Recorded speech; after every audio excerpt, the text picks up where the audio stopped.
చంద్రబాబు నాయుడు గారు తెలుగుదేశం పార్టీ వయసు 30 సంవత్సరాలు. కానీ పార్టీ వ్యవహార శైలిని ఒకరిగా చూస్తే ఎన్టీ రామారావు గారి తర్వాత మీరు ఈ బాధ్యతను స్వీకరించి పార్టీని ముందుకు నడిపిస్తూ వచ్చారు. కానీ ఇంకా ప్రతి విషయానికి కూడా పార్టీ అధినేతే ముందుకు రావాలి, పార్టీ అధినేతే ముందుండాలి, పార్టీ అధినేత లేకుంటే అక్కడ ఏమీ జరగదు అన్న భావన బాగా కనపడుతూ ఉంది. ఎందుకని ఒక ద్వితీయ శ్రేణి నాయకత్వాన్ని పార్టీ పటిష్టంగా డెవలప్ చేయలేదని భావిస్తున్నారా మీరు? అది కూడా కరెక్ట్ కాదు. ఒక్కొక్కసారి ఒక్కొక్క కల్చర్లో కొన్ని డిఫరెన్స్ వస్తాయి. మీరు 82 వరకు ఈ రాష్ట్రంలో ఏ నాయకుడు కూడా ఒక పార్టీని ఏర్పాటు చేయలేకపోయారు. ప్రయత్నాలు జరిగాయి. చెన్నారెడ్డి, సంజయ్ రెడ్డి గారు, బ్రహ్మారెడ్డి గారు, ఎన్జే రంగా వీళ్ళందరూ ప్రయత్నాలు చేశారు. మళ్ళా కాంగ్రెస్లో గెలిచిపోయారు.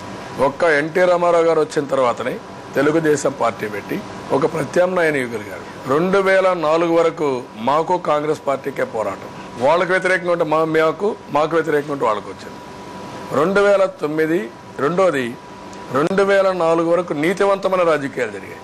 ఎప్పుడు కూడా అవినీతికి ప్రాధాన్యత రాలా. కాంగ్రెస్ పార్టీ కూడా బరిదెగించినప్పుడు చిన్న చిన్న తప్పులు చేశారు, డబ్బులు తిన్నారు, అది వేరే కదా. కానీ మేము మెరుగైన పరిపాలన ఇవ్వగలిగాం, మెరుగైన విలువలతో కూడా పాలన ఇవ్వగలిగాం. వాళ్ళు అది కూడా ఇవ్వలేకపోయారు. అవన్నీ జరిగాయి. 2004 నుంచి బరిదెగించి ఇవన్నీ కుంభకోణాలు చేసి రాష్ట్ర సంపద లూటీ చేసి మళ్ళా ఎలక్షన్లో ఖర్చు పెట్టి ఒక్కొక్కడు 100, 500, 1000 కోట్లు, 2000 కోట్లు, 5000 కోట్లు వెళ్ళిపోయారు. అది చూసిన తర్వాత మా వాళ్ళు బెంబేలెత్తిపోయారు. ఎట్లా ఫేస్ చేయాలా? మనం ఫేస్ చేయగలుగుతామా? ఎలక్షన్ల డబ్బులు, లేదంటే ఎక్కడ చూసినా డబ్బులు ఏంటని బాధపడ్డారు, భయపడ్డారు. అది ఓవర్కమ్ అయ్యాం. దాన్ని ఓవర్కమ్ అయ్యామంటే మా క్యారెక్టర్తో ఓవర్కమ్ అయ్యాం, మా నీతి నిజాయితీతో ఓవర్కమ్ అయ్యాం. అది ఇప్పుడు ప్రజల్లో గుర్తింపు వస్తా ఉంది. ఇప్పుడు లీడర్స్లో కూడా నవ్వుకోవచ్చు. మళ్ళీ 2009 నుంచి ఏమైంది? ట్రయాంగిల్ ఫైట్ వచ్చింది. ట్రయాంగిల్ ఫైట్ వచ్చినప్పుడు మేము ఎక్స్ట్రా ఎఫర్ట్స్ పెట్టాలి.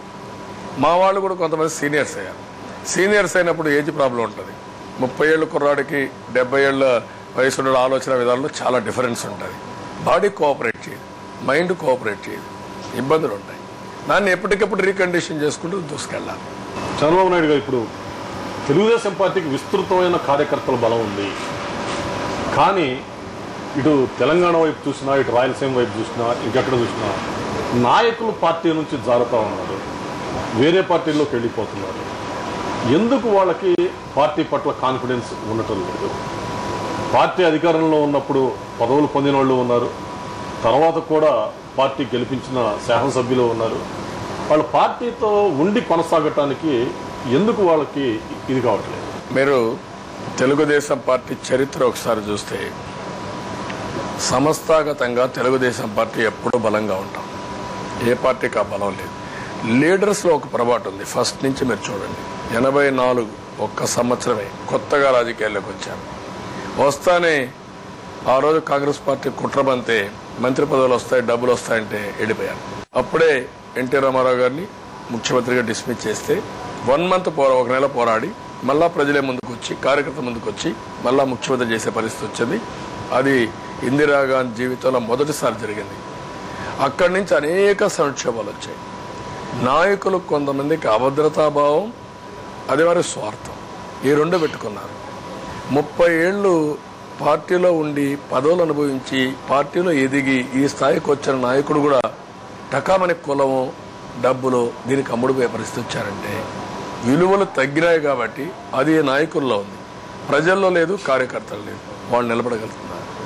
అందుకని ఆ క్షణికమైన ఈ ప్రలోభాలకు లోనైన అందరూ నాయకులు చూడండి చరిత్రలో మళ్ళా ఇర్రెలవెంట్ అయిపోయారు, చరిత్రహీనులుగా మిగిలిపోయారు. ఇది చరిత్ర చెప్పిన నగ్న సత్యం. 2009 తర్వాత జరిగిన అనేక ఉప ఎన్నికల్లో పార్టీ ఓటమి చవిచూస్తూ వచ్చింది. ముఖ్యంగా తెలంగాణ ప్రాంతంలో కానివ్వండి, ఆ తర్వాత కోస్తా రాయలసీమలో జరిగిన ఉప ఎన్నికల్లో కానీ పార్టీ ఓటమి చెందుతూ వచ్చింది. మీరు అనంతరం ఇప్పుడు రాబోయే ఎన్నికల్లో కానివ్వండి, తర్వాత కానివ్వండి, ఈ 2 ప్రాంతాల్లో పార్టీని పూర్తి స్థాయిలో దానికి ఒక పునరుత్తేజం, ఉద్యమం ఇవ్వడానికి మీరు చేస్తున్న కృషి ఏమిటి? అది సాధ్యమవుతుందని భావిస్తున్నారా? అది ఆల్రెడీ స్టార్ట్ అయింది. మీరు గుర్తుపెట్టుకోవాలి, ప్రజల్ని ఎప్పుడు ఎల్లవేళలా మోసం చేయలేము. ఆ రోజు మోసం చేయగలిగారు. చేసిన తప్పుడు పనులు చేసి ఇక్కడ పిల్ల కాంగ్రెస్ వీళ్ళు ఏం చెప్పుకున్నారు, నన్ను కావాలని జైల్లో పెట్టారు అని చెప్పుకున్నారు. ఇప్పుడు ఆ వాస్తవాలన్నీ వస్తా ఉంటే ప్రజల్లోకి వెళ్ళిపోయింది. ఇప్పుడు ఆ పార్టీ రాను రాను ఇంకా కూడా బలహీనం అయిపోయి ఎలక్షన్లో పోటీ చేయగలుగుతారా అనే పరిస్థితికి వస్తా ఉంది. ఎప్పుడైనా సరే అది ఆ వాస్తవాలు చూసినప్పుడు వస్తుంది. 2, అవతల ఉండే పార్టీ ఇతను సానుభూతి ఉపయోగించుకున్నాడు, అవతల సెంటిమెంట్ ఉపయోగించాడు. సెంటిమెంట్ ఉపయోగించి ఏదో ఒక విధంగా రెచ్చగొట్టి ఓటు సంపాదించాలనుకున్నారు.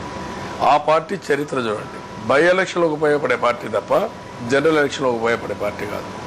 2004 కాంగ్రెస్తో పెట్టుకున్నారు, 55 సీట్లు తీసుకున్నారు, గెలిచింది 25 గెలిచారు, 25 అయ్యారు. మళ్ళా ఉండింది 7 మంది 8 మంది ఉన్నారు ఎలక్షన్ వచ్చేటప్పుడు. మాతో పెట్టుకున్నప్పుడు 45 ఇస్తే గెలిచింది 10. ఇవన్నీ కూడా చరిత్రలో ఎప్పుడూ ఆ పార్టీ గెలిచింది లేదు.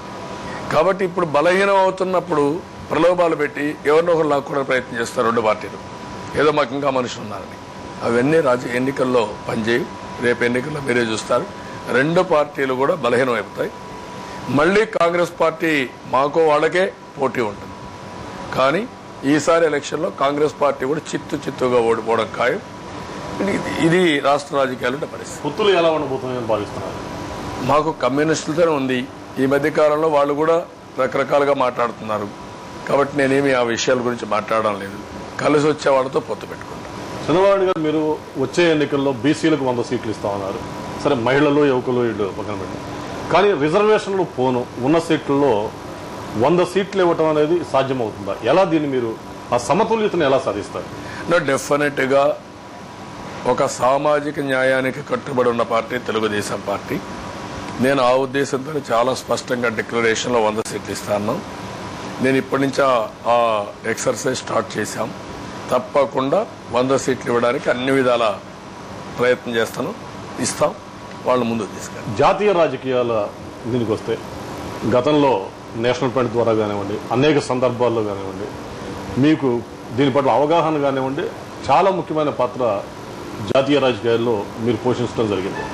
కానీ ఇటీవల యూపీఏ తప్పితే ఎన్డీఏ, ఈ రెండింటికి తప్ప దేశాన్ని పాలించే సమర్థత మిగతా ఫ్రంట్లకు కానీ పార్టీలు కానీ లేవు అన్న విమర్శలు 2 వైపుల నుంచి వస్తున్నాయి. దీనికి మీ సమాధానం? అంటే ఒకప్పుడు కాంగ్రెసే ఈ దేశాన్ని పరిపాలిస్తుందని చెప్పుకున్నారు. ఆ తర్వాత జరిగిన పరిణామాలు మీరు చూస్తే నేషనల్ ఫ్రంట్ రావడం, ఎన్టీ రామారావు గారి చొరవతో కాంగ్రెస్ ఇతర ప్రతిపక్షాలన్నింటినీ ఏకతాటిపై తీసుకొచ్చి నేషనల్ ఫ్రంట్ వచ్చి వీపీ సింగ్ ప్రధానమంత్రి అయ్యారు. ఆ తర్వాత 96లో కూడా ఆ రోజు కాంగ్రెసే వస్తుందని ఎక్స్పెక్ట్ చేశారు. కానీ ఆ రోజు నేను ముందే చెప్పాను, కాంగ్రెస్ రాదు, మళ్ళీ కొన్ని పార్టీలు కలిసి దేశంలో కొత్త వ్యవస్థని, కొత్త రాజకీయాలకు నాంది పలుకుతామని చెప్పాను. అదే జరిగింది. అది యునైటెడ్ ఫ్రంట్ వచ్చింది. అదే మరిగా తర్వాత ఎన్డీఏ వచ్చారు. అప్పుడు కూడా తెలుగుదేశం పార్టీ కీలకంగా వాళ్ళకి సపోర్ట్ చేశాం. ఫస్ట్ 12 అయినా మళ్ళా 30 దగ్గర మా వాళ్ళు 28 మంది, వాళ్ళు ఒక 5-6 మంది, మొత్తం కలిసి 35 మంది మన రాష్ట్రం నుంచి వచ్చారు. అయితే ఇక్కడ గుర్తుపెట్టుకోవాల్సిన తెలుగుదేశం పార్టీ ఒక ప్రాంతీయ పార్టీ అయినా జాతీయ రాజకీయాల్లో మేజర్ రోల్ ప్లే చేశాం. ఒక చరిత్ర ఉంది. చరిత్ర ఎవరూ కాదనలేరు. 35 పార్లమెంటు సీట్లు వచ్చి 84లో దేశంలో ప్రధాన ప్రతిపక్షం. అప్పుడు బీజేపీ 2 సీట్లు, ఆ 2 సీట్లో మంది 1 సీట్ ఇచ్చాం. ఏది హనుమకొండ 1 సీట్ వచ్చింది అప్పుడు. ఇవన్నీ మీరు చూస్తే ఈరోజు సర్వేలు కానీ దేశంలో ఉండే పరిస్థితిలో కాంగ్రెస్ పార్టీ బాగా పడిపోతా ఉంది. బీజేపీ పికప్ కావడం లేదు.